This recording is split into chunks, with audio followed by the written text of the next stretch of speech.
Have you ever felt the sting of someone pulling away right when you thought things were going somewhere? One day, he's texting you, complimenting you, making you feel seen.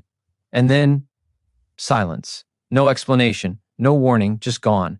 It feels like a punch to the heart, doesn't it? That sudden emptiness, that confusion. You replay conversations in your mind. You wonder if you said something wrong. You check your phone more than you'd like to admit, hoping for a message that never comes. And in those moments, it's not just about him disappearing. It's about what his silence makes you feel about yourself. It's about the way your mind starts whispering cruel lies. Lies that say you weren't good enough. Lies that say maybe you're too much or maybe you're not enough. If you've ever been in that space, you know how heavy it feels. The pain of being ghosted or abandoned by someone who seemed so interested is one of the most confusing experiences. Because deep down, the question that keeps echoing is, if he was interested, why did he disappear? And let's be honest, that question is like a storm. It spins in your head over and over again, stealing your sleep, draining your energy, breaking your confidence. But here's something you may not realize yet. What feels like rejection is not always about you. What feels like abandonment is not proof that you're unworthy. In fact, the way people disappear often says far more about them than it does about you. Still, I know that doesn't make the hurt vanish.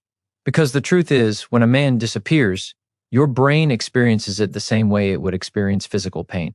Neuroscience has shown that the regions in your brain that light up during rejection are the very same areas that activate when your body is physically hurt. That's why heartbreak doesn't just feel emotional, it feels like someone ripped something out of you. It feels like a wound. And because your brain hates open wounds, it desperately searches for answers. That's why you can't stop thinking about it. That's why you keep asking yourself what went wrong. That's why you replay those moments again and again, hoping to find the missing clue. But let me tell you something powerful. The fact that you feel this way is not a sign of weakness. It is a sign of being human. It is your brain trying to protect you. It is your heart reminding you that you were built to connect.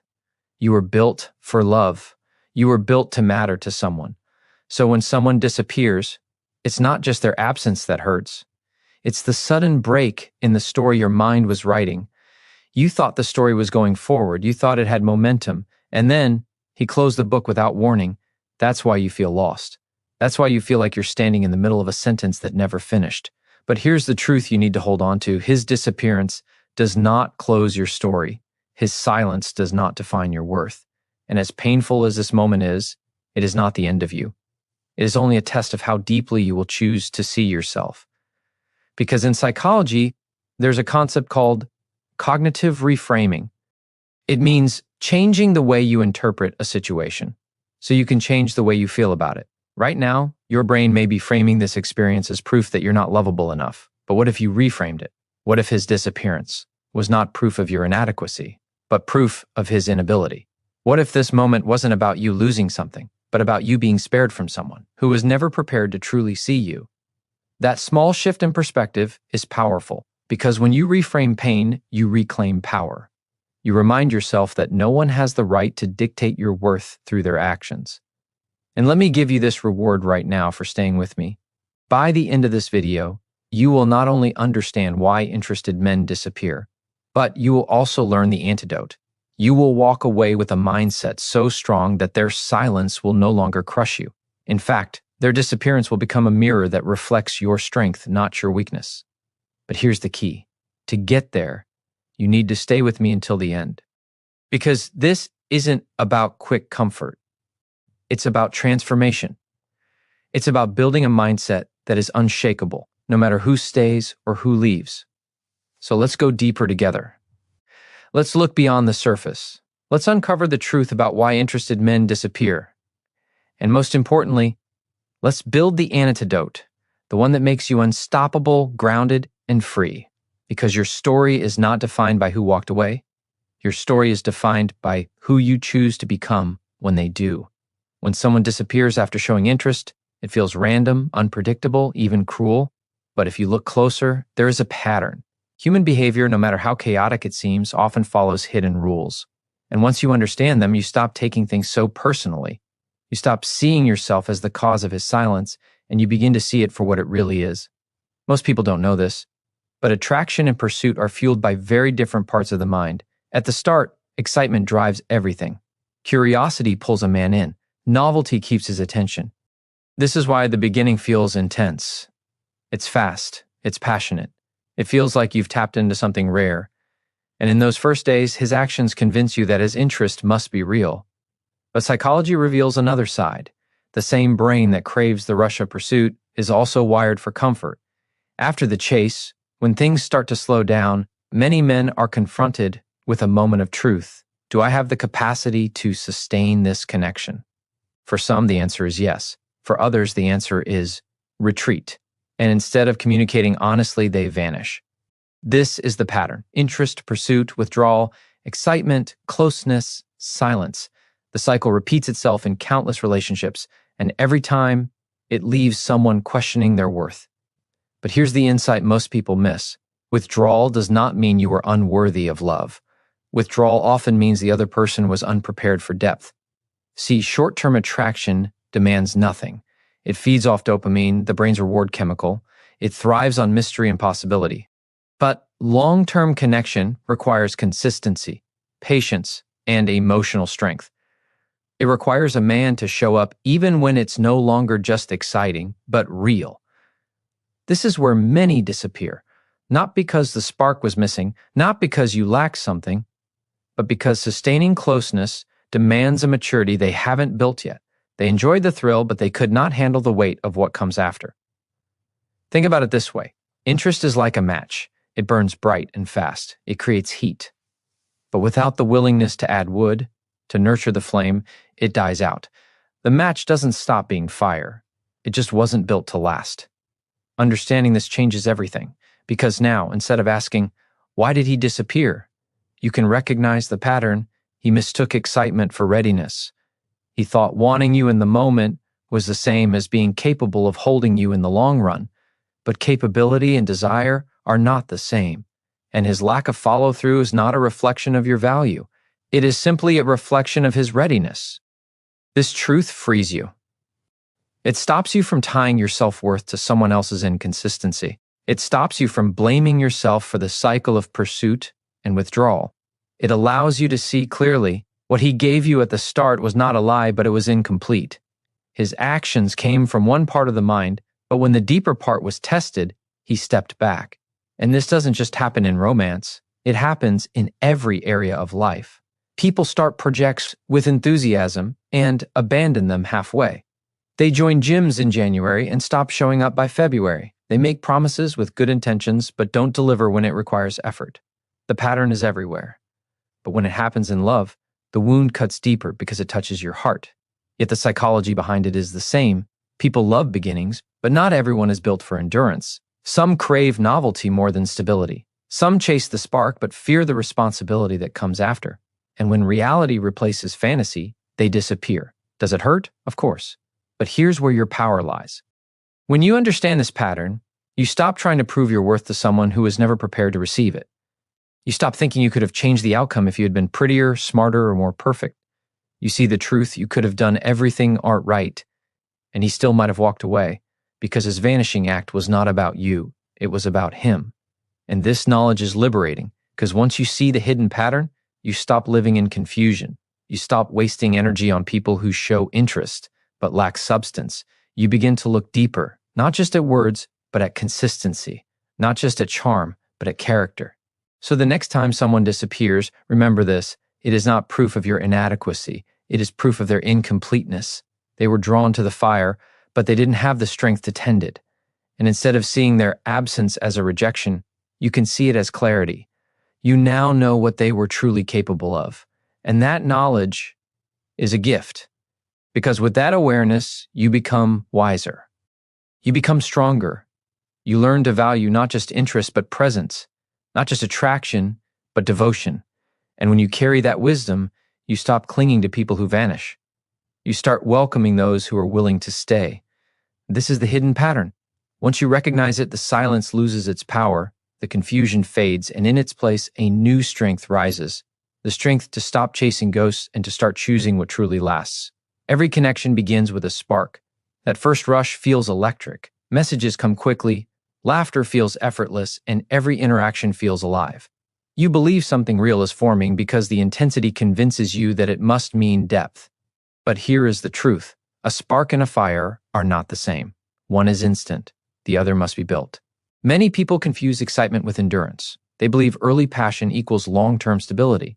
But psychology teaches us that the part of the brain responsible for immediate attraction is not the same part responsible for long-lasting attachment. One runs on adrenaline and dopamine, the other relies on trust, safety, and emotional maturity. The mistake is assuming that because someone lights up in the beginning, they are also capable of holding that light when life becomes ordinary. The spark thrives in novelty. Everything is new, unexplored, and thrilling. It gives the illusion of closeness because intensity feels like depth. But intensity without foundation fades quickly. Lasting connection, on the other hand, requires patience. It requires someone who is willing to show up after the high of novelty is worn off. It requires commitment when it's no longer about butterflies but about responsibility. This is where the separation happens. Some people are addicted to beginnings. They are drawn to the rush, the unknown, the chase. They want the feeling more than they want the person. When reality sets in, when it requires effort, compromise, or emotional openness, they retreat. Others, however, understand that real connection begins after the spark. They know passion is only the doorway, not the destination. Think of it this way: the spark is a seed. It shows potential. But potential only matters if it is nurtured. Without care, it dies before it ever has the chance to grow roots. This is why someone can seem fully invested at first and then fade when consistency is needed. They like the seed, but they were not ready to be the gardener. And this is not just about romance. It's about human nature. Many start projects, journeys, or promises with excitement, but walk away when the thrill fades. Discipline, not desire, is what sustains. The same is true in relationships. Desire creates the spark, but discipline creates devotion. Here is where you need to be careful. The mind, when starved for connection, clings to the spark as proof of value. You tell yourself that, because it felt so intense, it must have been real. And when he disappears, you grieve not just him, but the picture your mind painted from that spark. But remember this: not every spark is meant to be a fire. Some sparks exist only to show you what is possible. The ones that last will never disappear after igniting. They will stay, feed the flame, and build with you. The danger comes when you confuse a spark with permanence. That mistake leads to attachment to illusions. You hold on to someone who only loved the beginning. You excuse inconsistency because you cannot let go of the intensity that once existed. This is how many people lose themselves, by clinging to the memory of how it felt, instead of seeing the truth of how it is. But you are not meant to chase sparks. You are meant to build fires. You're not meant to settle for temporary intensity. You are meant for lasting stability. And that requires someone whose actions go beyond early passion, someone who shows that their interest is not just excitement, but endurance. Psychology calls this difference secure attachment. People who are secure don't just enjoy the thrill of closeness, they know how to remain steady. They don't vanish when vulnerability appears. They don't disappear when the fun slows down. Instead, they stay. They communicate. They grow. This is the mark of someone who is ready for real love. So when a man disappears after the spark, it isn't because you weren't enough. It's because he wasn't ready for the depth that follows. He wanted the thrill, but not the responsibility. He enjoyed the start, but wasn't prepared for the middle or the end. His silence is not your failure. It is his limit. And this understanding sets you free. Because now, instead of clinging to the intensity, you can begin to value consistency. Instead of asking why the spark didn't last, you can remind yourself that lasting love is not built on how fast it starts, but on how strong it continues. Think of the strongest fires. They are steady, not frantic. They burn slowly, but they endure through storms. That is the kind of love you deserve. A love that doesn't disappear after the excitement fades. A love that stays when it requires effort. A love that is not just a spark, but a steady flame. And when you believe this, you stop giving power to those who vanish. Their silence no longer feels like a wound. It feels like clarity, because you now see the truth. They weren't capable of building beyond the spark. And you, with your heart, your depth, your worth, deserve more than temporary heat. You deserve a fire that lasts. When someone walks away without warning, it feels like more than just disappointment. It feels like an attack on your very identity. You don't just think, "He left." You think, "He left me," and those two small words, me and why, begin to shape the pain into something heavier than the event itself. This is because the human mind is designed to search for meaning. Whenever there's a gap, your brain rushes to fill it. Silence is the hardest sound to bear because it gives no explanation, no reason, no closure. And in that empty space, your mind often fills the void with self-blame. You convince yourself that something about you caused his disappearance. You imagine that if only you had been prettier, smarter, calmer, funnier, maybe he would have stayed. But here's what psychology tells us. Rejection lights up the same areas of the brain as physical injury. That's why it doesn't just feel sad. It feels like something is wrong with your entire being. You don't just lose someone, you feel as though you've lost a piece of yourself. That's why the question is never small. It's not just, why did he go? It becomes, am I worthy? And this is what makes it so personal. Your worth feels tied to his actions. His silence echoes as a judgment on who you are. But let me remind you of a truth your heart needs to remember. His choice does not define your value. His absence does not rewrite your identity. His withdrawal says nothing about your beauty, your intelligence, your spirit, or your capacity to be loved. It only reveals his inability to stay. Yet still, the mind resists this truth. It keeps circling back, replaying the moments, searching for clues. This cycle is called rumination. It's the brain's attempt to solve an unsolvable puzzle, and it is exhausting. Because no matter how many times you analyze, you cannot control choices that were never yours to make. But even knowing this, the pain lingers. Why? Because when someone disappears, it doesn't just take away their presence, it threatens your sense of safety. Humans are wired for belonging. From birth, connection equals survival. So when that bond is suddenly broken, the nervous system reacts as though danger has arrived. Your heart races, your chest feels heavy, your body aches. This is not weakness, it's biology. Your entire system is protesting the loss of attachment.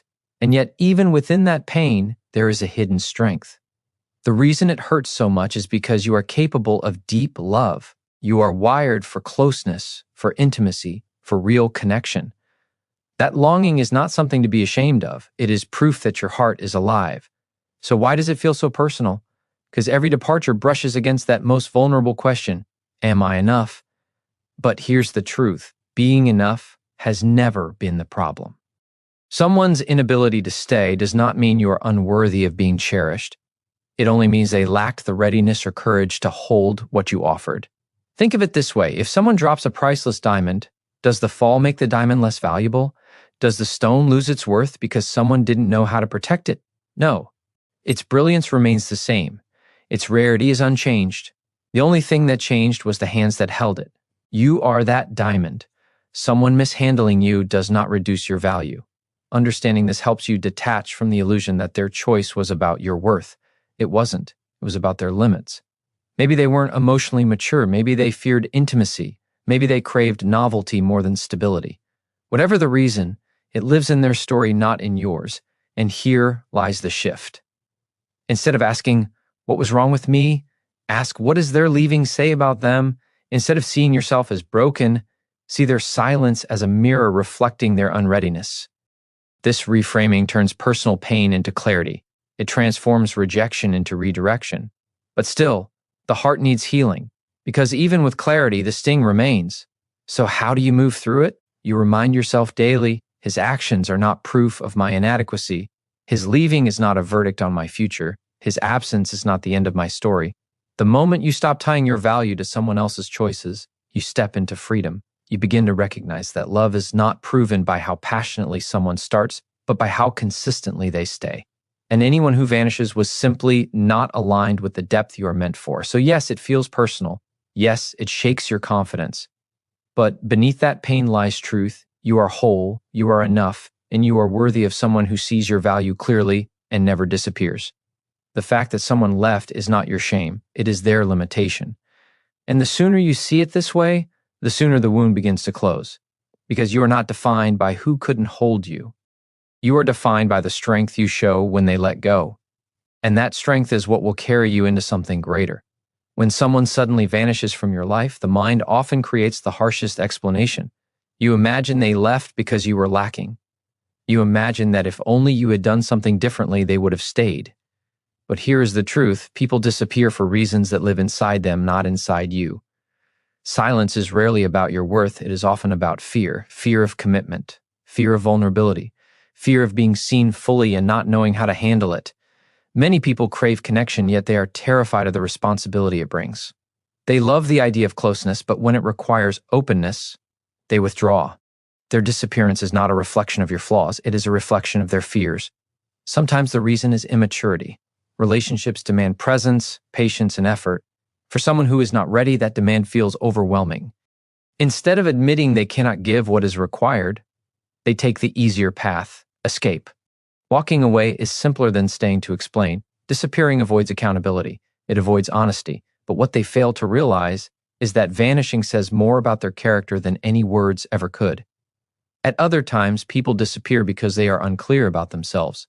They may not know what they truly want. They may believe they are ready for something deeper, only to realize they are chasing a feeling instead of building a bond. When reality shows them their lack of clarity, instead of confronting it, they retreat. This is not about you being unworthy. It is about them being uncertain. And yes, sometimes people vanish because they were never looking for more than attention. They liked the validation. They enjoyed being desired. But when it came to reciprocating that energy, they could not deliver. This is painful to face, but it is liberating to accept. Because once you see that someone was never prepared to give more, their disappearance stops feeling like rejection. It becomes revelation. The truth about disappearing is this: it is not proof of your inadequacy. It is proof of their limitations. A person who can truly connect does not vanish when things get real. A person with emotional strength does not leave questions hanging in silence. Someone with depth does not enjoy the chase, but run from the responsibility. Disappearing is a choice, and it is a choice made by those who lack the courage to stay. Here is where you must be careful. The danger lies in believing that if you had been better, they would have acted differently. That belief keeps you chained to their absence. But reality is simpler. People who are capable of staying, stay. People who are incapable, leave. Their actions are not a measure of your value, but of their capacity. Think of a glass of water. You may thirst for more, but a glass can only hold what it holds. No matter how much you pour, it overflows if it is not built for more. The glass is not broken, it is simply limited. In the same way, some people are limited in how much they can give. You may offer them love, care, and loyalty, but they cannot hold it because they are not built for it yet. Their disappearance is not about you being too much. It is about them not being enough. And though their absence feels cruel, it can be a gift, because someone leaving silently reveals their truth without you having to spend years discovering it. Their vanishing saves you from investing more in what was never meant to sustain you. Their absence clears space for something greater. What feels like abandonment is often protection. The truth about disappearing is also this: it is not rare. Many face it. You are not alone in this pain. Human psychology shows us that avoidance is one of the most common defense mechanisms. Instead of facing hard conversations, many avoid them altogether. That avoidance may shield them from discomfort, but it leaves others wounded. It is unfair, yes, but it is not a reflection of your worth. It is a reflection of how some choose the easier path instead of the honest one. So when someone disappears, instead of asking, "What did I do wrong?" shift the question to, "What does their leaving reveal?" The answer will always point to their readiness, their maturity, their courage, or lack of it. Their absence is data. It tells you who they truly are. And once you see it that way, you can stop tying your identity to their silence. Because here's the deepest truth: people who belong in your life do not disappear when it matters most. They show up, they stay, they speak. They may not be perfect, but they do not vanish. Their consistency is proof of their care, and that is what you deserve. So yes, it hurts when someone disappears. It cuts deeply. But beneath that pain lies a truth that will free you. Disappearing is not a verdict against you. It is a confession of who they are. Their silence tells you their story, and your task is not to internalize it, but to recognize it. Because once you understand this, you stop seeing their absence as evidence of your weakness. You see it for what it really is: evidence of their limits. And instead of being broken by it, you become wiser, stronger, and ready for something real. One of the hardest parts of someone disappearing is the silence they leave behind. The unanswered questions echo louder than their presence ever did. You keep asking yourself, why? You crave a final word, a reason, anything that makes sense of what happened. That craving has a name. It is the desire for closure, and while it feels natural, chasing it can become a trap. The human brain is wired to complete stories. When something ends without explanation, it creates what psychologists call a cognitive gap. That gap feels unbearable because the mind is designed to seek patterns and endings. You want the missing piece so badly that you replay every detail, analyze every word, and imagine every possibility. You tell yourself that if only you had an answer, you would finally be free. But here's the truth. Closure rarely comes from the person who disappeared. And even if it does, it almost never satisfies the way you hope. Because no matter what reason they give, it cannot erase the sting of abandonment. No answer can undo the fact that they left without respect. The very act of disappearing is already the clearest answer you need. They showed you who they are by how they left. Yet the mind still resists. It whispers that if you can just understand, you'll feel peace. So you send one more message, scroll through old conversations, or wait for them to return with the explanation you believe will heal you. But this pursuit only deepens the wound, because every moment spent waiting for their words is a moment you delay your own healing. Here is the paradox: the more you chase closure from someone else, the further away you move from the closure you truly need, the closure that comes from within. Because closure is not something you receive, it is something you create. It is the decision to stop searching for answers outside yourself and to find strength in your own clarity. Why does this matter? Because when you tie your piece to someone else's explanation, you hand them control over your healing. You make your freedom dependent on their honesty, their maturity, their willingness to speak. And if they are the kind of person who disappeared, how likely are they to suddenly become the person who provides the perfect answer? You already know the truth. Waiting for them to give it only chains you to their absence. Think about it. If someone had the courage to explain, they would have explained. If someone had the respect to give closure, they would not have vanished. Their silence is already their message, and chasing them for more is like knocking on a locked door, hoping it will magically open. Every knock only reminds you that you are outside. The real power lies in shifting the question. Instead of asking, "Why did they leave?" ask, "What can I choose now?" Instead of begging for their version of the ending, write your own. Declare the truth that matters. They left, it hurt, but it does not define me. That is closure, not a perfect explanation, but a powerful decision. And here's what psychology shows us. Your brain craves completion, so give it completion. Don't wait for them to supply the missing line. Write it yourself. Say to yourself, their silence was the answer. I accept it. I release it. I close this chapter, not because they ended it well, but because I choose not to live in confusion anymore. At first, it will feel unnatural. The mind will still circle back, wanting more. But over time, the more you remind yourself that you are the one who decides when the story ends, the freer you become. Because closure was never about what they say. It was always about what you choose to believe. Chasing closure keeps you stuck in their shadow. Creating closure moves you back into your light. When you create closure, you are no longer waiting for them to heal the wound. You are stitching it yourself. You are telling yourself the truth that sets you free. I am not abandoned. I am not broken. I am moving forward without permission from the past. And isn't that the most powerful thing? To take back the control you thought they stole. To stop letting someone's silence echo in your soul. To decide that your peace no longer depends on a person who lacked the courage to stay. That decision is the antidote to the endless cycle of waiting, wondering, and hurting. So let me say this clearly. Closure does not come when they return with words. Closure comes when you stop giving weight to their absence. Closure is not the explanation you hear. It is the truth you accept. They disappeared. That is their story. You will not disappear with them. That is yours. Remember this whenever your mind pulls you back into the cycle of searching. You don't need their ending to begin your new chapter. You don't need their words to heal your heart.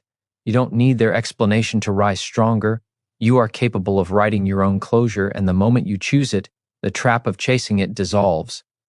When someone disappears, it often feels like they've taken your power with them. Their silence controls your thoughts. Their absence steals your peace. It feels as though they are holding the pen that writes your story, even when they are no longer present in your life. But here's the truth. You can take that power back. And when you do, their actions no longer define your direction. The first step to reclaiming your strength is to change the question. Instead of asking, why did they go? Ask, what do I deserve?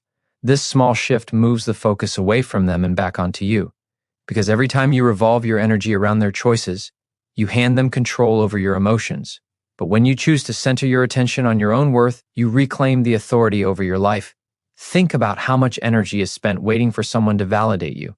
Hours of replaying conversations, days of hoping for a text, weeks of wondering if they'll return. That time is your life. That focus is your power. And when it is invested in someone who is no longer present, it drains your spirit. But when you decide that your worth is not up for negotiation, all of that energy flows back into you. Psychology shows us that humans often tie self-worth to external feedback. We feel good when someone praises us and feel small when they ignore us. This is called external validation.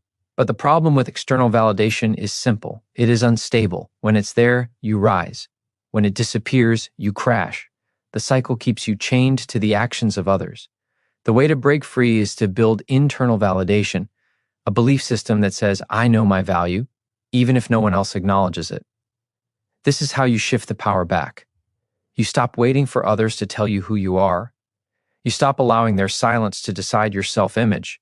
Instead, you choose to ground your identity in something unshakable, your own truth. And the truth is this: you are worthy of respect, of love, of consistency. That worth does not rise or fall based on who comes and goes. When you anchor yourself in this belief, disappearing no longer devastates you in the same way. Yes, it stings. Yes, it disappoints. But it does not destroy, because you are no longer handing someone else the keys to your confidence. You are driving your own life. Think of rejection as redirection. Every time someone leaves, it clears space for someone more aligned to arrive. Every time someone vanishes, it teaches you what you will no longer accept. It is not the end, it is guidance. Life removes what cannot serve you so you can receive what will.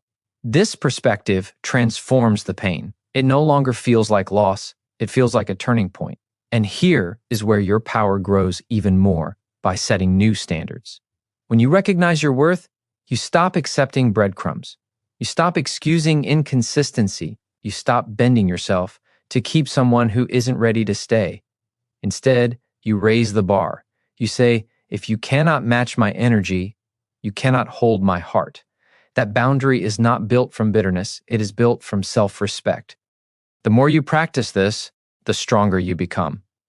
Because people who know their worth attract different kinds of relationships. When you value yourself, you naturally expect others to value you too. You no longer chase disappearing acts. You no longer settle for half-hearted attention. You open yourself only to what is steady, honest, and whole. And this is not just about relationships, it is about life. When you reclaim your power, you show up differently everywhere. In your work, you stop undervaluing your abilities. In your friendships, you stop tolerating one-sided connections. In your personal growth, you stop waiting for permission to rise. You begin to live as someone who knows they are enough. So how do you shift the power back fully? You make a declaration. You decide, my worth is not up for debate. I will not let someone's absence define me. I will not shrink because someone walked away. I will rise because I know I am meant for more. And then you live that truth daily. It won't always be easy. The old habits will try to pull you back. The mind will still whisper, but what if I wasn't enough? That's when you remind yourself, enough is not something I become when someone else chooses me. Enough is what I already am. Every time you affirm that truth, you reclaim another piece of your power. And soon, the very thing that once crushed you becomes the reason you are unshakable. Their silence no longer controls you. Their leaving no longer defines you, because you have shifted the focus away from them and onto yourself. You are no longer asking, why did they leave? You are asking, what do I deserve and how will I live as someone who knows it? That is how you rise. That is how you transform pain into strength. That is how you take back the power that was always yours. When storms hit, trees with weak roots are torn apart, but the trees that stand tall are not strong because the wind is kinder to them. They survive because their roots run deep. The same is true for you. When someone leaves suddenly, the emotional storm can feel unbearable. But the secret to rising again is not to stop the wind. It is to deepen your roots. This is inner grounding, the antidote to the chaos of abandonment. Inner grounding begins with clarity. It is reminding yourself that your life has a foundation no one else can shake. It is choosing to anchor your identity not in shifting relationships, but in timeless truths about who you are. Because when you build yourself on unstable ground, on whether someone stays or goes, you will always be shaken. But when you root yourself in your inner strength, no one's departure has the power to uproot you. The mind is often restless after someone disappears. Thoughts spiral, emotions swing, and questions seem endless. This mental storm happens because your brain seeks stability, and in their absence it feels lost. Inner grounding gives your mind that stability from within. Instead of chasing answers outside, you provide reassurance inside. You tell yourself, I am steady, even when life is not. I am secure, even when others are uncertain. That is how you calm the storm.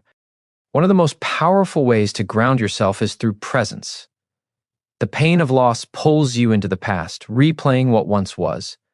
The fear of being left again drags you into the future, imagining what might go wrong. But grounding happens only in the now. It happens when you pause, breathe, and remind yourself, this moment is safe. This moment is enough. This moment belongs to me. Each time you return to the present, you reclaim peace from the grip of anxiety. Psychologists call this practice mindful awareness.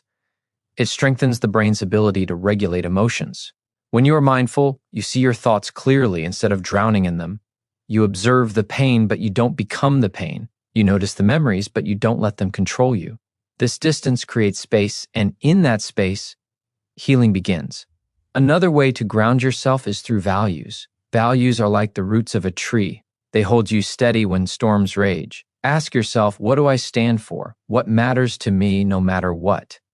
Maybe it is kindness, honesty, growth, or faith.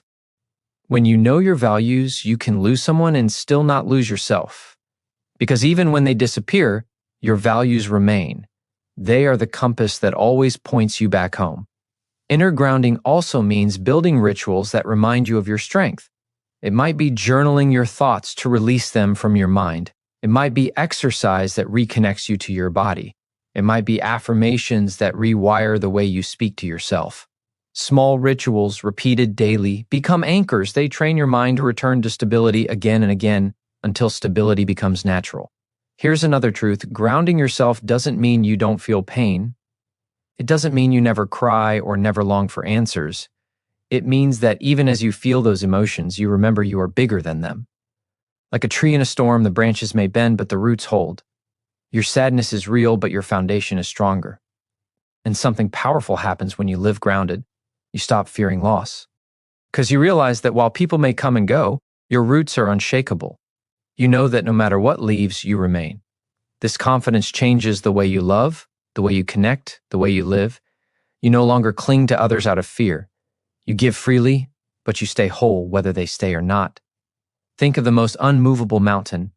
Storms beat it, winds roar against it, but it does not crumble. Why? Because its strength is not borrowed. It is within. That is what you must become. Not a soul who fears the weather of relationships, but a spirit who knows the storms cannot take what is rooted deep inside. Inner grounding is not a one-time decision. It is a practice. Every day you return to yourself. Every day you remind yourself, my peace is not for sale. My worth is not up for debate. My strength is not dependent on anyone else. And with every reminder, your roots dig deeper until no storm can uproot you again. This is the antidote to disappearing acts. When someone walks away, you do not collapse. You grieve, but you remain steady. You feel, but you do not lose yourself, because you are grounded in something greater than the presence of another. You are grounded in the power of who you are, and no one has the authority to take that from you. Every challenge you face carries within it a hidden gift. At first, it doesn't look like a gift. It feels heavy. It feels unfair. It feels like something that has been stolen from you. But pain has a way of shaping you into who you were meant to become, if you allow it. When someone disappears, the wound left behind can either weaken you or transform you. The choice lies in what you decide to do with the pain. When life hurts, it's easy to ask, why me? That question traps you. It keeps you stuck in victimhood. The more powerful question is, what now? Because why looks backward, but what now points you forward. The moment you shift that question, the pain becomes fuel instead of a prison. Human psychology reveals something extraordinary. People often find their deepest strength in the aftermath of struggle. This is called post-traumatic growth. It means that even though hardship breaks you open, it also gives you a chance to rebuild stronger than before. People who once thought they could never recover often discover new clarity, deeper resilience, and a renewed sense of purpose they would not have found without the struggle. So how does abandonment transform into purpose? By realizing that your wound gives you wisdom. When someone leaves, you understand firsthand the ache of rejection, but that understanding can make you more compassionate toward others. It can sharpen your insight into human behavior. It can teach you boundaries, standards, and the importance of self-love. All of this becomes fuel for a life lived with deeper meaning. Think about those who have achieved greatness. Many did not rise because life was easy. They rose because pain forced them to grow. They took heartbreak and turned it into art. They took loss and turned it into service. They took disappointment and turned it into drive. Their pain was not the end. It was the beginning of something powerful. You can do the same. You can take the silence of someone walking away and decide that it will no longer silence you. You can take the empty space they left and fill it with growth, with passion, with vision. Every time you choose to build instead of break, you turn your pain into purpose. Purpose begins when you ask, what lesson is hidden here? Perhaps the lesson is patience. Perhaps it is strength. Perhaps it is learning to never settle for less than you deserve. These lessons shape you into a wiser version of yourself. They carve out qualities that make you unstoppable in the future. Another path to purpose is contribution. Pain feels isolating when it is kept inside, but it becomes meaningful when shared in ways that help others. When you use your story to inspire, when you use your lessons to guide, your suffering transforms into service. This is how wounds become bridges. You no longer see your past as wasted. You see it as preparation. There is also power in vision. Pain shows you what you never want to feel again. That clarity pushes you to create a life where you thrive. It may push you to chase goals, to build independence, to protect your peace, or to demand respect. In this way, what once broke you becomes the fire that drives you. The very experience you thought would end you becomes the very reason you rise. Turning pain into purpose does not mean ignoring the hurt. It means using it. It means saying, this happened and it shaped me, but it did not destroy me. In fact, it gave me the strength to create something greater. This mindset shifts your entire future. You stop seeing yourself as a victim of someone's choice, and you start seeing yourself as the creator of your destiny. Imagine this: a seed must be buried in darkness before it can rise toward the light. Without the soil pressing against it, without the struggle to push upward, it would never grow into the tree it was meant to be. Your pain is that soil. It may feel like it is burying you, but in truth, it is positioning you for growth. And one day, the very thing that tried to break you becomes the reason you stand taller than ever. Your story is not over because someone left. It is just beginning. And the beauty of this chapter is that you get to write it. You get to decide what your pain produces. Will it produce bitterness or will it produce strength? Will it make you smaller or will it make you greater? The answer is always in your hands. So choose wisely. Choose to let your pain serve a higher purpose. Choose to let it refine you instead of define you. Choose to let it push you toward a life where you are not only whole, but thriving, because that is the true power hidden in every heartbreak. It can be the catalyst for your transformation. There comes a moment when pain has done its work, when lessons have been carved deep and when strength has been built from the inside out. That moment is when you rise. Rising above does not mean you erase what happened. It means you are no longer controlled by it. It means you see the past clearly, but you stand taller because of it. And in this rise, something even greater happens. You redefine what love means to you. For many, love has been tied to fear. Fear of being left, fear of not being enough, fear of losing what you thought you finally found. But real love cannot grow in the soil of fear. Real love is built on freedom, trust, and wholeness. To rise above is to break away from the chains of anxious attachment and step into a new vision of love, one that empowers you rather than drains you. Redefining love begins with self-respect. When you honor yourself, you set a new standard for what you will accept. No longer will you give your heart to half effort. No longer will you tolerate someone's indecision. You realize that your time, energy, and presence are valuable. And by valuing yourself, you raise the quality of love you attract. This shift changes everything. Love, at its core, should not feel like walking on broken glass. It should not feel like guessing or chasing. Love, in its healthiest form, feels steady. It feels safe. It feels like two whole people choosing to walk side by side, not one person clinging to the other in fear of being abandoned. When you rise above, you see clearly that anything less is not love. It is attachment disguised as love. Human psychology tells us that people often repeat patterns until they consciously choose to break them.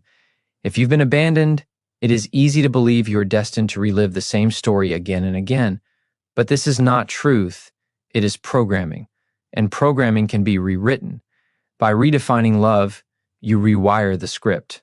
You stop accepting partners who give only fragments of themselves, and you start choosing those who are ready for depth, for commitment, for authenticity. Rising above also means you no longer confuse attention with affection. Many disappear after showing interest because their interest was shallow to begin with, but you now know the difference. Attention can be fleeting. Affection is consistent. Attention may excite you for a moment, but affection, built on care and respect, nourishes you for a lifetime. This clarity protects you from falling for empty gestures and helps you wait for something real. When you step into this new definition of love, you also learn that solitude is not a punishment. Solitude becomes strength, because being alone while whole is far more powerful than being together while broken. You realize that you do not need someone to complete you. You are already complete. And from this completeness, you attract a love that is not about filling a void, but about sharing an abundance. To rise above is also to forgive, not always for them, but for yourself. Forgiveness does not mean excusing their actions. It means releasing the grip of bitterness so that you are free to move forward. Carrying anger ties you to the very pain you are trying to escape. Letting go does not erase the past, but it lightens your heart so you can step into the future without chains. Redefining love is not about lowering your guard so anyone can enter. It is about raising your standards so only the right ones do. It is about knowing your worth so deeply that you never again settle for half-hearted effort. It is about building a vision of love that mirrors the strength, clarity, and self-respect you now carry. And here is the beautiful truth. Once you rise above, you no longer chase love. You attract it. Because energy does not lie. When you stand firm in who you are, when you embody peace, strength, and purpose, the right kind of love is drawn to you naturally. Not because you begged for it, not because you compromised for it, but because your presence commands it. Think of yourself as a lighthouse. The lighthouse does not chase ships. It stands tall, unshaken by waves, shining its light. And because it shines, ships are drawn to it. That is who you become when you rise above and redefine love. You no longer run after what disappears. You shine so brightly that only those who are ready for true connection find their way to you. In the end, being left by someone who could not see your value is not the tragedy it once seemed. It is liberation. It is life clearing the path for something greater. It is the universe showing you that you deserve more than confusion, more than inconsistency, more than silence. You deserve love that stays, love that grows, love that reflects the strength you found in yourself. So rise. Rise above the disappointment. Rise above the old story. Rise into a new vision of love, one that begins with you. Because once you know your worth, you will never again be shaken by those who walk away. You will stand rooted, purposeful, and whole. And from that place, the love you create, the love you receive, and the love you live will be unlike anything you have ever known.